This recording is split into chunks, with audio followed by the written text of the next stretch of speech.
Hello everyone, Radhe Radhe. तो कैसे हैं आप सभी लोग? आई होप सभी अच्छे ही होंगे। बस क्या है, हाल चाल पूछने से एक जो मन को सुकून मिलता है ना, अच्छा बुरा कोई किसी का नहीं कर सकता है। बस एक जो मन को सुकून मिलता है कि आप कैसे हैं, हम कैसे हैं, बस तो वही है। और हमारे यहाँ इस समय मौसम इतना अच्छा है, इतनी अच्छी हवा चल रही है और गर्मी कहाँ है पता ही नहीं चल रहा है।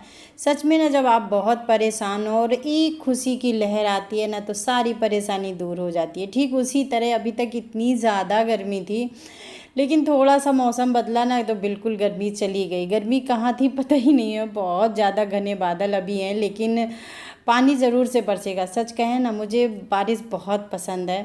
मुझे ही क्या, मौसम तो ये जो होता है ना, ये सबको पसंद होता है। धरती को पानी देता है, पेड़ पौधे हरे हो जाते हैं, फसलों को भी बहुत अच्छा रहता है। सोच रही हूँ अगर बारिश हुई ना तो आज भीगेंगे। जब तक अपना घर का काम कर लेती हूँ। और ये दाल मैंने अभी ली है।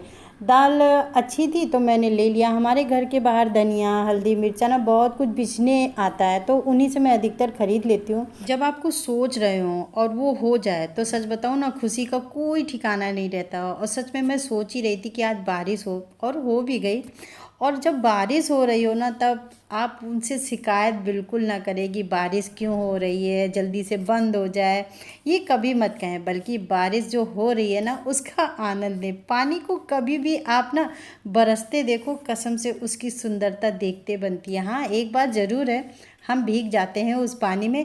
अगर आप भीगना नहीं चाहते हैं तो आप छाता लेकर जाएं। उसे दूर से देखना चाहते हैं तो ना सच में आप गाड़ी में बैठ के जाएं, मज़ा ही आ जाएगा। और बरसात के मौसम में बारिश तो होगी, चाहे आपको पसंद हो या ना पसंद हो। इसे कैसे आप देखते हैं, कैसे आप इससे निपटते हैं ना, ये आप ही समझ सकते हैं। और मेरे यहाँ पूरा दिन उस दिन पानी बरसा था। शाम का इस समय 7, 7:30 के करीब हो रहा है। पूरा टाइम पानी बरसता रहा था। और मुझे लगता है कि ये सुबह टाइम पानी बंद हुआ था। इतना अच्छा मौसम हो गया था, रिमझिम रिमझिम पानी गिरता ही रहा पूरी रात। और मैंने कपड़े भी फैलाए थे तो मेरे कपड़े भी पूरे गीले हो गए थे, तो फिर उनको भी उठा के मैंने अंदर डाला है।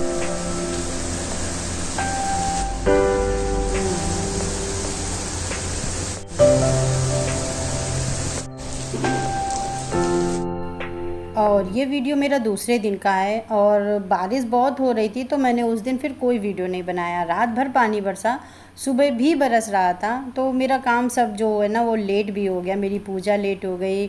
और सुबह मैंने कोई काम भी नहीं किया, किचन बस साफ़ कर लिया और भगवान का मंदिर फटाफट साफ़ किया और भगवान को स्नान कराया और धूप दीप दिखा दिया। और मैं कोई भी काम, मतलब इस समय इसका टाइम है तो वो करना है नहीं, घर गृहस्थी का काम बस आगे पीछे हो जाता है। फिर भगवान की आरती की।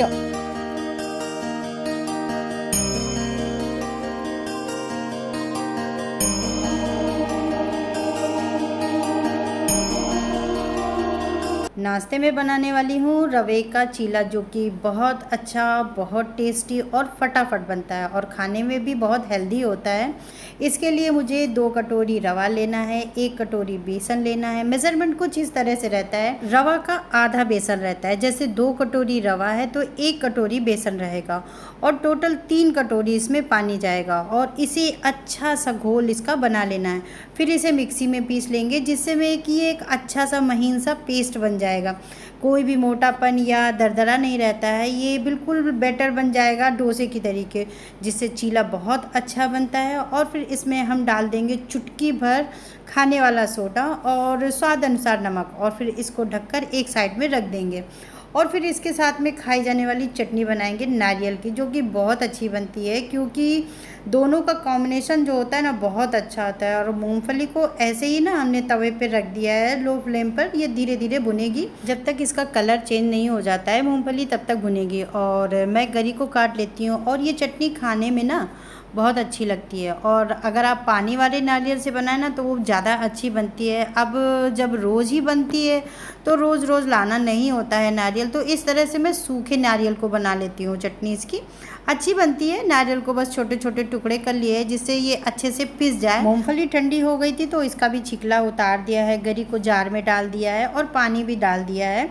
और ये चटनी ज़्यादा तीखी तो बनती नहीं है, तो इसमें 2 हरी मिर्च डाली है, 1 टुकड़ा अदरक का डाला है, धनिया थी नहीं तो मैंने उसको डाला नहीं है, और इसमें भुना हुआ जीरा है, काला नमक है, सफ़ेद नमक है, और फिर इसको मैंने पीस लिया है और मेरी चटनी बनकर तैयार हो गई है। और जब ये चटनी बन जाए तो आप इसे जीरा, सरसों के दाने, करी पत्ता और खड़ी लाल मिर्च से छौंक दीजिए। और रवा भी मेरा बहुत अच्छे से तैयार हो गया है चीले के लिए। तो तवे पे डालेंगे तेल, इसके बाद में एक प्याज को आधा कर लेंगे टुकड़ा, और उसके बाद में तेल डालेंगे और इसी प्याज से तवे में तेल को फैला देंगे, जिससे कि जो चीला का बैटर है वो तवे पे चपकता नहीं है और बहुत अच्छे से चीला बन जाता है। और एक भर के चम्मच बैटर को तवे पे डालेंगे और फिर बीच से चलाते हुए गोल गोल पूरे तवे पे इसको फैला देंगे, बिल्कुल भी नहीं चिपकेगा। और फिर गैस की फ्लेम को फुल कर देंगे और दोनों तरफ से इसको पका लेंगे। आप चाहें तो इसमें आलू का मसाला भी बना सकती हैं, आप इसको एक तरह से डोसा भी बोल सकती हैं, आप इसमें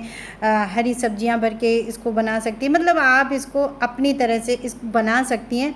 और मैंने भी इसको जब बनाया था तो मुझे पहले बनाने में थोड़ा सा दिक्कत हुई थी, लेकिन अब बहुत आसानी से बन जाता है और बिल्कुल भी चपकता नहीं है तवे पे। तो आप भी बना के देखिए, क्योंकि रोज़ रोज़ कुछ ना नया नया सीखना बनता है, तो वही है, मैंने भी सीखा और वो जो मैंने सीखा मैंने आपको बताया। बहुत अच्छा बना है, आप लोग ट्राई करके देखिएगा।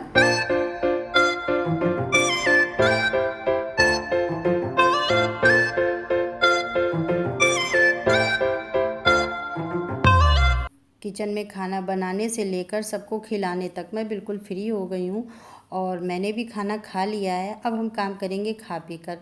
तो शुरुआत करेंगे झाड़ू से, और बर्तन मैंने समेट लिए हैं, उन्हें धुलकर मैंने लगा दिया है, और कपड़े भी जो गीले थे तो उन्हें भी मैंने छत पर डाल दिया है, वो सूख जाएंगे। बरसात अच्छी ज़रूर लगती है लेकिन काम भी बहुत ज़्यादा बढ़ जाता है। और इस कमरे से मैंने झाड़ू लगाना शुरू करती हूँ। अगर आप काम में लेट हो जाते हो ना तो फिर पूरा दिन आपका काम में चला जाता है, तो काम को बस फटाफट ही करना रहता है और ये सब काम करते करते अच्छा खासा समय जाता है। और जिस दिन आप सुबह लेट हो तो उस दिन तो आप आराम करना होता ही नहीं है, और कब समय निकल जाता है पता ही नहीं चलता है। सब कमरों में झाड़ू लगाने के बाद में सबसे पहले मुझे बेसिन का एरिया साफ़ करना पड़ेगा।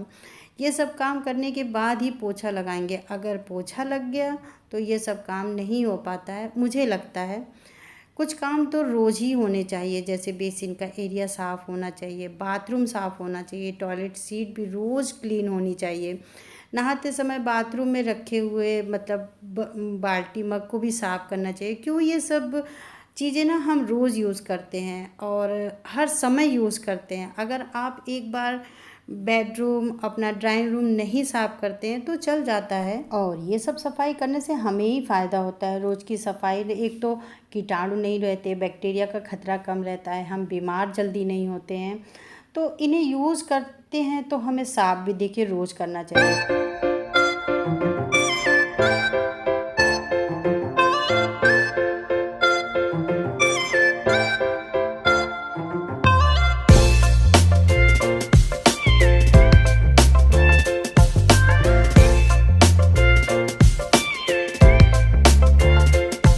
जब ये मैं प्लास्टिक के पेड़ लेके आई थी तब बहुत अच्छे थे, लेकिन अब रोज़ का रोज़ एक एक एक करके पत्तियाँ इसकी गिर रही हैं। मैंने उससे पूछा भी था कि इसकी पत्तियाँ तो नहीं गिरेंगी, उसने बड़े कॉन्फिडेंस से कहा था नहीं आप घर ले जाइए, आप इसकी पत्तियाँ नहीं गिरेंगी। लेकिन मैं जिस दिन से लेके आई हूँ एक एक एक करके न जाने पूरी पत्तियाँ गिर गई, पेड़ ही बिल्कुल डंडी में रह गया है।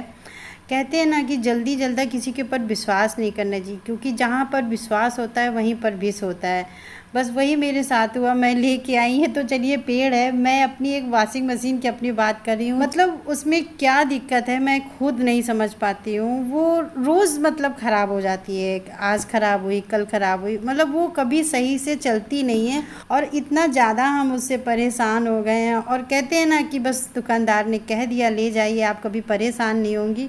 और सच बताऊं मैं जब से उसको लेके आई हूँ मैं सिर्फ परेशान हूँ। और वॉशिंग मशीन को लाए अभी बहुत समय नहीं हुआ है, 1.5 साल ही हुआ है। कोई नई कंपनी है, नाम नहीं लूँगी, ठीक नहीं लगता है, शायद मेरी ही ख़राब हो बाकी लोगों की अच्छे से चल रही हो। तो बस वही है, पोछा मेरा अच्छे से सब लग गया है। उसके बाद में मैंने ये डोरमेट डाल दिया है। रोज़ रात को सोते समय मैं 1 चम्मच सफ़ेद तिल को रात में ही भिगो देती हूँ और अर्ली मॉर्निंग उसको मैं सिलबट्टे में पीस के पी लेती हूँ। लेकिन आज टाइम नहीं मिला तो मैंने पिया नहीं। तो अब सब काम से फ्री हुई हूँ तो थोड़ा पेट भी अब खाली हो गया है, तो सोचा क्यों ना अब इसको तिल को पीस लेती हूँ। और ये जो तिल होता है ना, इतना अच्छा होता है।